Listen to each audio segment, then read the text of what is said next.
Hey folks, man, this is Monk. I'm back with Bobby Blockbuster, man. Yo, yo, yo. And we got something new for you, man. So with this series, we're going to be looking at a list of things, you know, that relate in relation to the classic films, man. So, people, places, things, events, man. So in this one, we're going to be looking at 6 classic villains, man, from the films, man. I picked 3, and Bobby Blockbuster picked 3, and we're going to be talking about why these are some of the best villains. This is not just a best of list. These episodes will have, you know, other volumes, volume 2, 3, 4, you know, stuff like that. This is not an end all one episode thing. You know what I'm saying? It's not the best, but these are some of the best. You know, look at it like that, man. And this is the thing where we can keep an ongoing thing going for you guys, man. So, out the gate, man, I think one that stands out to me, I'm going to be talking about Thulsa Doom from Conan the Barbarian, man. And I think he stands out to me not only because who plays him, the OG James Earl Jones, man. This film came out in 1982. I think it's cool on a couple levels. You know, he's an evil wizard. You know what I'm saying? We don't see a lot of that, in these in the film world, man. There was a time when they were doing a lot of these what they call sword and sandal films with these kind of evil guys, but he's the one that people remember the most. If you're going to say evil wizard, man, and also I think being done by James Earl Jones just elevates it. We still get the voice, we get the prestige, almost like a Shakespearean kind of actor stepping into this role. And the crazy thing about him, I think what makes him so evil and so badass is that he was a cult leader, man. You know what I'm saying? An evil cult. And that's crazy to me, man. To have snake cult. Not only that, but devious. My man was out here sexually abusing the people that followed him, man. His followers would do what he wanted out of command. And it's crazy. One of the things in the film, he says, the flesh is stronger than the sword. And he would say that because he had command of the flesh, meaning his followers were willing to do whatever they want, including throw themselves into a pit to get eaten by a snake, you know, which is crazy, man. And also this guy, like, he had real magical powers, man. At one point in the film, he transforms himself into a snake, man. It's crazy, bro. And he would turn snakes into arrows. So he was the ultimate evil in this film, and I think it stands out. He would go on raids, taking the young people of these villages. That's how essentially he created Conan, you know, goes in, wipes out his parents, takes Conan as a slave, sells him to slave traders, and you know, eventually Conan's raised up and makes his escape. But yeah, man, Thulsa Doom is definitely high on my list, man. He's one of the high points of watching that Conan the Barbarian film. It's like, I feel like most of these films, you need a really good villain to pull it all together. Like we don't know these classic Batman films without good portrayals of the villains in those films, right? Man, you know? Absolutely. So I'm going to start my list off with John Daniel Edward Jack Torrance, better known as Jack Torrance, played by Jack Nicholson from 1980's The Shining. And pretty much Jack Nicholson, he is memorable in everything that he does for the most part, but he was extra villainous in this to me because as the movie starts, he's unlikable. He already has, you know, it's well known that he has abusive tendencies. He was abusive to his young son, mistreated his wife, very misogynistic in a sense, sarcastic, and just seems to have this real bad streak, this underlying sinister grin that's going on, this look and demeanor about him that, you know, as the film progresses and he really, you know, once they get to the hotel and he is now thrust into a situation where this evilness is really enhanced and it's really projecting outward. You know, you see a transition to him, and you know, the thing of it is too is that as he is descending into madness and really, you know, capitalizing on all of this just evilness that's inside his body, that's being, you know, being presented outwardly, his targets are his family. You know, he is trying to kill his wife and his son, and he will stop at nothing to do so. Even Scatman Crothers gets caught in the crosshair, takes an axe to the chest, trying to help him, man. You know, and you know, there are parts of this film where, I mean, one of the most iconic horror pictures in the horror genre is him with his face shoved through the door when he's here's Johnny. You know what I mean? Yes. That is nightmarish in itself. And for him to be a human form of a monster, you know what I'm saying? Such a monstrous figure makes him stand apart to me in a lot of ways when it comes to villains. Yeah, a lot of people, like, at least the way I interpreted that film, it's not something that just happened to him. If he didn't have some of these negative qualities already in him, I don't think he would have been able to be possessed by that, like that, by the force that, you know, that's running this hotel. It's like pouring water on a tree or giving it sunlight. I mean, the hotel just really brought it out of him. But yeah, you're absolutely right. It was already in there. And we see that clear as day in the beginning of the film. My next one is going to be Mama Fratelli from the Goonies, man. You know, and played by Anne Ramsey, man. Rest in peace, man. But this was memorable to me, man. This is a goofy interpretation of a bad guy, but I had such a good time watching it. It's rare that we see a woman running a criminal gang. I mean, I know there's the historical Ma Barker story, but this is a little different, man, because it's not like she's kind of running a low level crew, you know, and the crew is her sons, man, and it's crazy to me. Like, but her evilness is such fun to watch in this film, man. It's crazy to say fun to watch evil, but that's what it's about. It is. If you got a good villainous performance in the movie, it's something that you can enjoy to watch. Even if you hate the character, sometimes it's fun to hate a character. But honestly, I don't hate Mama Fratelli in this. I kind of hate her sons more for being just kind of stupid. Yeah. But it's fun watching her going after, just trying to get this money, bro. You know what I'm saying? And you know what really adds to her villainy is that raspy voice she got. She has got one of the most iconic voices ever, dude. And what I like about her too is she's still a mom. And I love how she twists motherhood in a way to manipulate her sons and to menace the other kids in this film. And like, cause there's moments like when they roll to the hideout and she's moving her bodies and they're like, we're thirsty. And she's like, you know what I'm saying? Give that dirty water. But she's trying to smooth it over just to not blow their cover of what they're doing. And yo, she's so great, man. And I'm saying she was scary, you know, but watching it now, it's hilarious. Like as a kid, I was kind of scared of her, but watching it now, it's just so funny to watch how masterfully she commands and uses her presence in these films, man. Like also think about it, when they finally find one out, Willie's gold, and you're like, oh, it's over, man. They done it. And you hear her voice come in, it's like, and I was like, yo, this is crazy. Like it's just, it's beautiful, man. It is. Man. Rest in peace. Rest in peace, Anne Ramsey, man. Yes, indeed. I love that. I'm gonna follow that up with one of the most memorable Kathy Bates roles ever is Annie Wilkes in Misery, 1990. Man, okay, so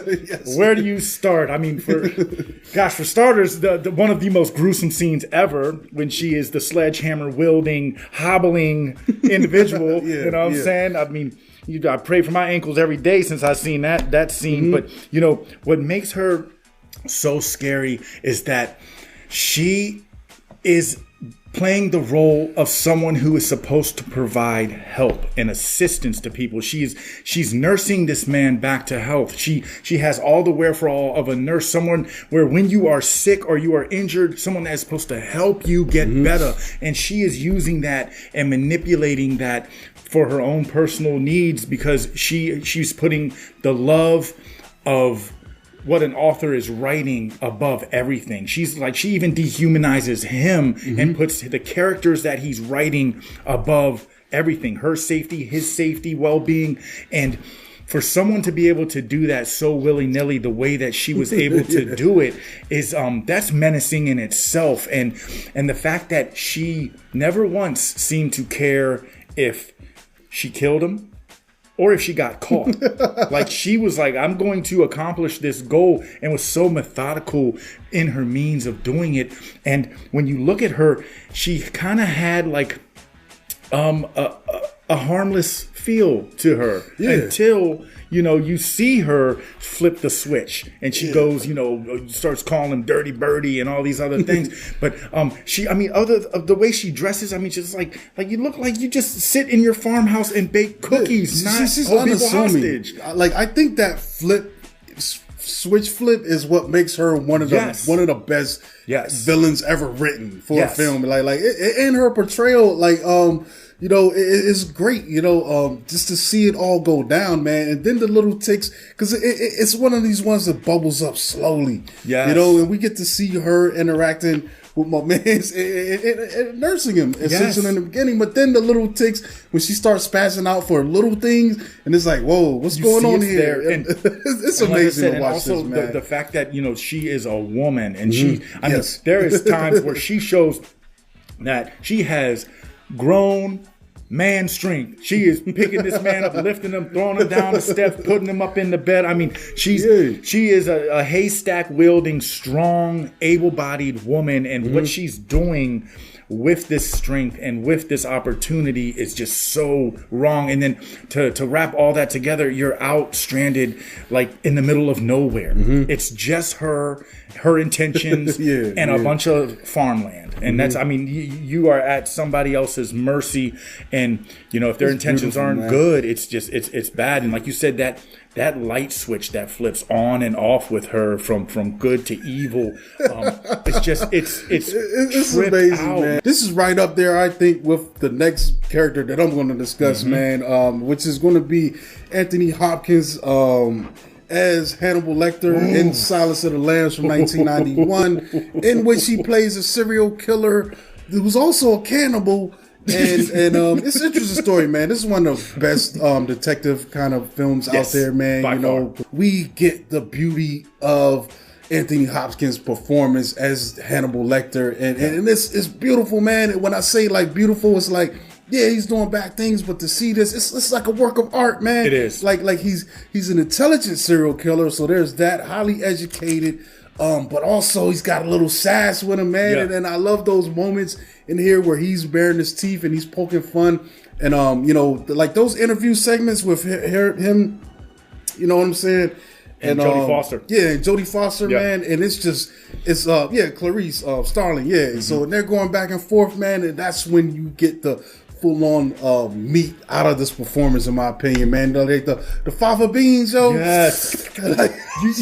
you know what really enhances his character for me is the fact that as we watch the movie, Clarice goes to him for help, to get him to help find another killer. And there are points in the film where we actually find ourselves rooting for him to help her, knowing that he has ill intentions the whole time. That he is just only doing this to buy himself time and to give himself an opportunity to escape. And when he does so, he does it in the most vicious fashion. I misremembered that. He's already serving time. He's already serving time. She goes to him to help. Yes. And then, but he escapes, yo. So and that's crazy too, man, because his escape is wild. And because he's been so good dealing with Starling, some of the conversations get a little wild.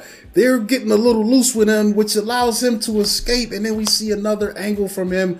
We get to see him in his element doing what he's in jail for, and it's crazy, man. Like the thing, that scene with the guard, dude, it's crazy. You're watching this, you're like, and because all we got is this guy in a cell just talking the whole movie. And then when we see him in action, and you realize how monstrous and how when he kills that first guard, he starts shanking him up. And the music, dude, he's having a good time, yo. It's crazy, and man. You know, another thing that stands out to me when it comes to villains, when your villainy is so good and so rememberable that you can turn a prop piece into an iconic piece of memorabilia. With him, he did it with the mask. The mask, they got him in the mask, yo. He won't bite nobody. That scene was so crazy too because he's trolling. Like when they bring him out to talk to, I think she's a congressman or senator, her daughter's missing, and he just says the most wild shit, and they're just blown. They're like, oh my, they're cussing out Foster's character for even setting it up, man. He's sinister. Like think about it too, man. You go to the film Hannibal when when he's got Ray Liotta's brains, that scene. He's feeding him his brains. And I'm like, this is insane. This is the crazy part, man, because a lot of people haven't read those books, man, but I did read Hannibal, and I'm reading about how messed up this dude is, because the movies are good, but they really don't encapsulate everything. I would suggest you read the novels if you want the full effect, and even then, I'm like, how would they put this in the movie? There's a lot of stuff they leave out of the movie, too, to be honest. Censorship. Yeah. I mean, it's just too crazy. But even the stuff that makes it on screen, like that scene is just so wild to me, man. Even the character in that film with the messed up face, and you realize this guy, he got that guy high as out of his mind on PCP and cut chunks out of that dude's face and fed it to him. He had that dude eat his, like, it's evil on the highest degree level. Hannibal is a different level of vicious. Like he is vicious, and he's just too smart for his own good. And the fact that he has all this wherewithal and all this knowledge and just using it in the worst way possible. I mean, he is always and will forever be one of the most scariest villains ever on film. Craziest, ever. Yeah. You know what I mean? Yeah, and deadly, bro. Deadly. Stay away from him. If he invites you to dinner, run. Okay. But so my last villain on my list is none other than Macaulay Culkin as Henry Evans in The Good Son, dropped 1993, and this one sticks out to me so heavily because it is villainy being portrayed through a child. Yes. And children are the epitome of innocence. It is hard for us to visualize, little children doing the most vicious and malicious things because we want to see the good in them. You know what I'm saying? Most of them don't have that loose screw or that miswiring that, you can obtain throughout the course of life to then make you feel jaded or make you want to do harmful things to people. Children, most of the time, they assimilate a sense of good and evil by right and wrong, by just being around. And what really encapsulates Henry's villainy is his look. He looks harmless. He really looks innocent, and he has a way of manipulating everyone around him into thinking that he would do no harm. And at the end of the day, like with Jack Torrance, but just on a different level, Henry has decided to target his family. You know what I'm saying? Where he's already, he killed his younger brother because he was jealous of the love and attention that the little baby was getting from the parents. He then tries to kill the younger sister for the same reasons. And then when I want to say is Mike, whoever what's his young Frodo was playing Elijah Wood. I can't remember his. I think it was Mark, but Henry starts to realize that the mother is becoming fond of him as well. And so now he wants to take him out. And I mean, he's already caught bodies, but then it's like the other things that he's doing with no remorse, no regards. Okay. I am against animal cruelty. I felt bad when he shot the dog with the nail gun. Yeah. But nothing was more treacherous than when he dropped the dummy onto oncoming traffic on a highway just to create a 20-car, 30-car pile of deaths and just mayhem. And you're watching him every time a car connects with another car, he's like counting in his head. He's like, and that's the crazy thing about like the evil. Like, it's not like he wants the attention of the parents instead of these other kids. It's just like, I don't want them getting attention. I don't want them getting it. It's just like it's like I said, man. Most kids learn their morality just from being around. But this guy, he has good family, good parents, but he's truly evil, bro. He's evil crazy from the core. It's fun, man. I think it is. This film stands out in big ways just because we do see most children aren't presented like this, man. No, so once in a blue moon, and then and the thing of it is too is, like I said, he has this look and this appeal, and I think also the reason why this film actually, or why this character sent shockwaves through the film industry was because before this, we saw him in films like Home Alone. Yeah. You know what I'm saying? He's Kevin. He was Kevin. He was likable. Yeah. But in also what I do like about this film, even though they don't really emphasize it, it shows that he had some mental things going on that was leading him to do these things. But they don't really overemphasize it because you can't really pinpoint what makes somebody evil. Evil is evil, and they just kind of let that that one lived. I feel like he was out there, bro. Because otherwise you would have just took him to therapy, and they didn't know he was doing a lot of this stuff for so long in the film, man. I could see how he would go on the radar. That also, last thing I'm gonna say, parents, be aware of what your children are doing. If they have a shed in the woods, you go see what's in that shed. If there are alley cats missing in the neighborhood, make sure you check your basement, check the fridge, and see what's what. If for some reason they're 7 and they start wanting to do what's that stuff where you make stuffed dead animals, taxidermy at 7, you might have a problem on your hands. So just keep that in mind, parents. Please be aware of what your children are doing, and also make sure they watch classes of cinematics, man, so they can be up on the next list, man. This stuff is so new. We haven't even got a name for it yet, but we probably will by the time this episode premieres, man. But thanks for sticking with us, man. And we're going to be back soon, man. Check us out on Instagram at Classes of Cinematics. Subscribe, turn on notifications. You catch me at Monkey Blood on Twitter, Instagram. And this is Bobby Blockbuster. You can either catch me on this show or the film review show. Either which way, whatever floats your boat, or catch me on both. You know what I'm saying? All right, so we out of here. Peace.